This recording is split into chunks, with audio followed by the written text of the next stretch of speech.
तो तुम मेरे साथ ऐसा क्यों करते हो? जब भी मैं तुम्हें कुछ सही करने का मौका देती हूँ तुम मुझे गलत साबित कर देते हो, और आज तुमने मुझे फिर से गलत साबित कर दिया। You're right, नैना।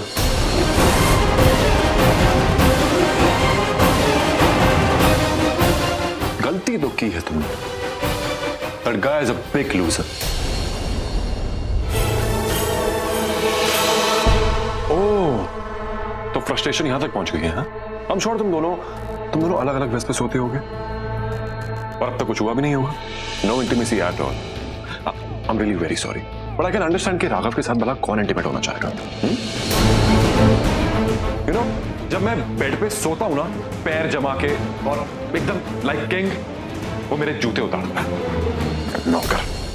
हाँ, मेरी शादी राघव से धोखे से करवाई गई थी, बट यू नो व्हाट, वो बहुत ही अच्छा इंसान है and he is way better than you.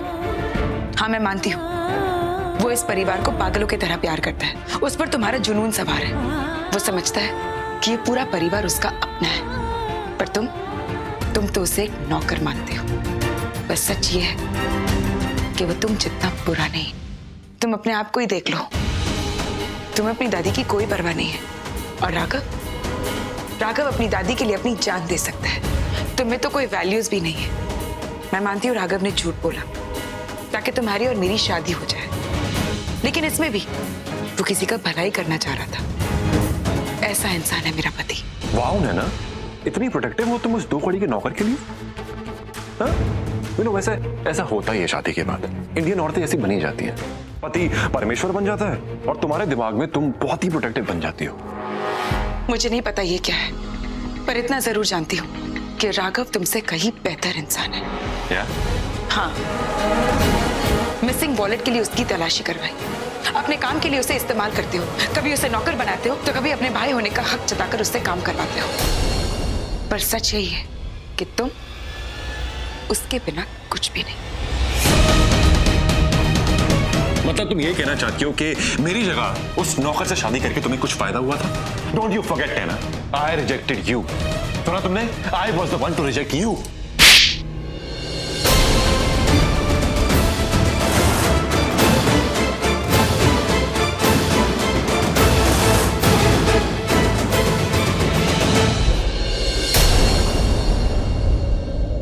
एक बात याद रखना, आज मैं तुमसे कह रही हूं, अगर तुम दोनों में से मुझे किसी एक को चुनने का मौका मिला होता ना, तो यहां जीत राघव की होती। Remember that.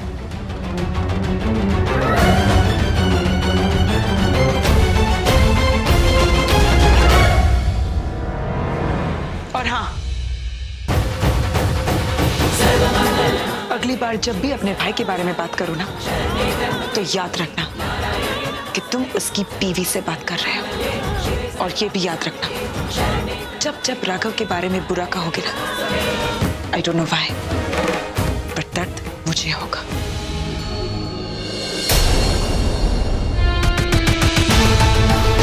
तुमने आज उस नौकर की वजह से मुझे थप्पड़ मारा ना? Now you wait and watch. अब वो नौकर तुम्हें थप्पड़ मारेगा ना, promise you that. Yeah, I just, hi. I wanted to know how much money do I have left in my bank account?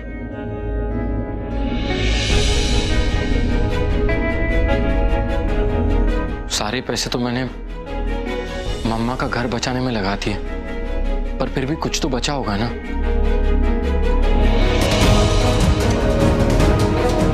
Yeah, hi. What? 1800 euros? But how is that possible? Okay, क्या life में मैंने बस इतने ही पैसे कमाए? राजीव भैया की जमानत के लिए 10,000 यूरो चाहिए। कहाँ लाऊंगा बाकी के पैसे? कुछ बेच दूं? पर क्या, मेरे नाम पे तो कुछ है ही नहीं, मैंने कुछ बनाया ही नहीं है।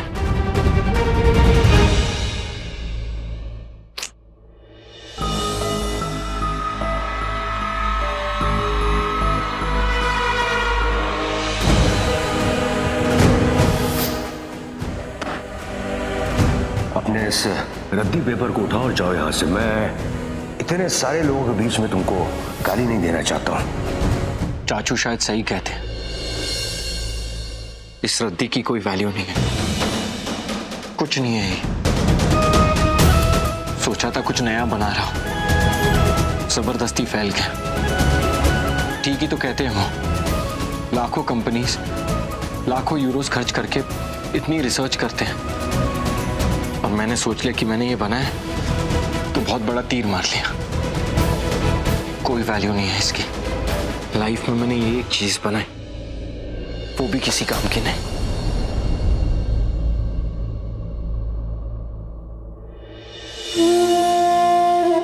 I feel so guilty.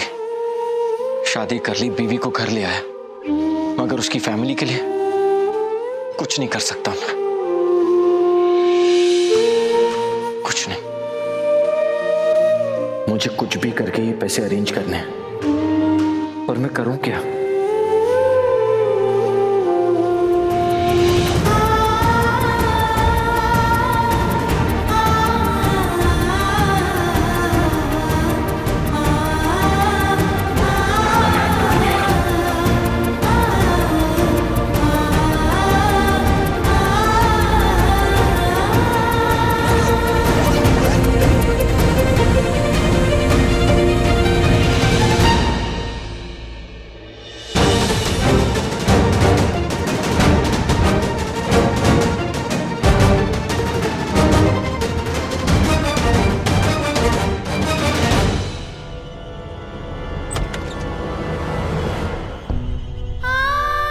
Raghav को इन लोगों से इतना लगाव क्यों है, जो इनकी इतनी पैरवी करता है। चाची तो फिर भी मीठी छोरी है, लेकिन वीर तो सबके सामने राघव को बेइज्जत करता है। राघव को ये सब दिखता नहीं है। राघव को पूरा हक है सच जानने का। ये संजना, वीर और पूरी फैमिली उसे बेवकूफ बना रही है, लेकिन अगर राघव सच हैंडल नहीं कर पाया तो सच जानने के बाद उसने मुझसे बात करनी बंद कर दी तो वैसे भी हम तो अलग हो रहे हैं। मैं हूं ही कौन उसकी जो मैं उससे कुछ कहूं। रिश्ता तो दिल का होता है, और हमारा तो कागज का रिश्ता भी टूट रहा है। फिर भी इंसानियत के नाते, उस 2 दिन की दोस्ती के नाते मुझे उसे सच बताना होगा। आप अकेले मुझे क्यों बोल रही हैं भाई? ये प्लानिंग हम लोगों ने सबने मिलकर की थी ना। स्नेहा की शक्ल देखकर ना मेरा पारा ऐसा चढ़ता कि मैं सब कुछ भूल जाती हूँ। I just hate her face। इतनी परेशानी से उसके भाई को फंसाकर हमने जेल में डाला, लेकिन ये लड़की 10 से मसनीवी इस घर में बनी रही। और अब देख रहे हो किस तरह से बिहेव कर रही है, हाँ? जैसे मालकिन है इस घर की, और माँ उसको शय दे रही है, तो अब वो हमको नीचा दिखा रही है, जैसे हम उसके पैरों के नीचे। डिस्गस्टिंग। हेलो भाभी, पहली बार आप और मैं किसी बात पे अग्री कर रहे हैं। समझती क्या अपने आप को वो? हमारे घर में आकर के हमारे फैमिली फंक्शन हमें लेक्चर दे रही है, हमें। वाह! और मम्मी जी ने तो उसे सर पे चढ़ा रखा है जैसे क्वीन ऑफ ऑस्ट्रिया। जैसे उसके भाई को फंसाया ना, आई विश हम उसको भी फंसा सकते। पल्लू, सोचते हैं कुछ करते हैं। फिलहाल तो उसके भाई को जेल में पड़े रहने दो और सुलझने दो। Under any circumstances let's go.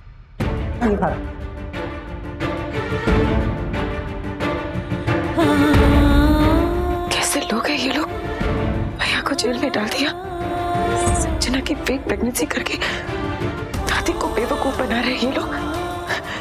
और दादी तो सच में इनसे इतना प्यार करती है, और ये लोग उनकी पीठ पीछे ये सब।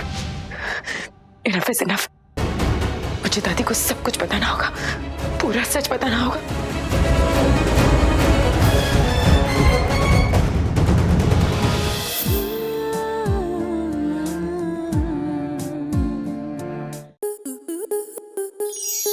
आपके मनोरंजन पर अब नहीं लगेगा कोई ब्रेक।